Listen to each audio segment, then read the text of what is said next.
আপনাদের এই পুজো? আমাদের এই পুজো এবার 4 বছরে পদার্পণ করলো। আমাদের কমিটির নাম পালপাড়া দাসপাড়া বারোয়ারি। আমাদের এবারকার থিম হচ্ছে নেপালের জনকপুরের জানকী মন্দির।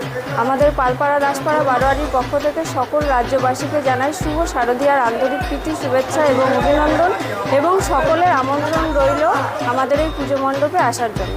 আপনাদের এই পরিচালনা কি মহিলা কমিটি?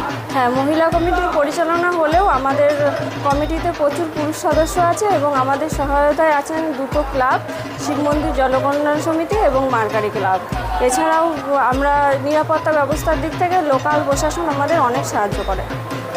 এই বছর আপনারা যে থিমটি বানিয়েছেন, আনুমানিক বাজেট কত? আনুমানিক বাজেট আমাদের 45 লক্ষ টাকা। কীভাবে এটা কি আপনারা মেম্বারশিপ দিয়ে করেন না আপনারা নেন? হ্যাঁ, আমরা আমাদের পারিপার্শ্বিক অঞ্চলের অধিবাসীবৃন্দরা আমাদের এর ব্যাপারে সহায়তা করে থাকেন এবং মাননীয় মুখ্যমন্ত্রী যে অনুদানটা দেন 1,10,000 টাকা, সেটা আমরা পেয়েছি। এতে আপনারা খুশি? এটা আমরা কৃতজ্ঞ মাননীয় মুখ্যমন্ত্রীর কাছে এবং আমরা অনেকটাই উপকৃত হয়েছি। আগামী দিনে আর কি এই পুজো ছাড়া আর কি করেন? আমাদের এই পুজো ছাড়া বিভিন্ন ধরনের অনুষ্ঠান আছে, যেমন আজকেই আমাদের হয়ে গেল বয়স্কদের জন্য একটা সংকীর্তনের ব্যবস্থা করেছিলাম। তারপরে বাচ্চাদের জন্য অঙ্কন প্রতিযোগিতা, গান, নাচ, এছাড়াও আমাদের প্রতিদিনই অনুষ্ঠান আছে, যেমন বাউল গান, বিচিত্রা অনুষ্ঠান।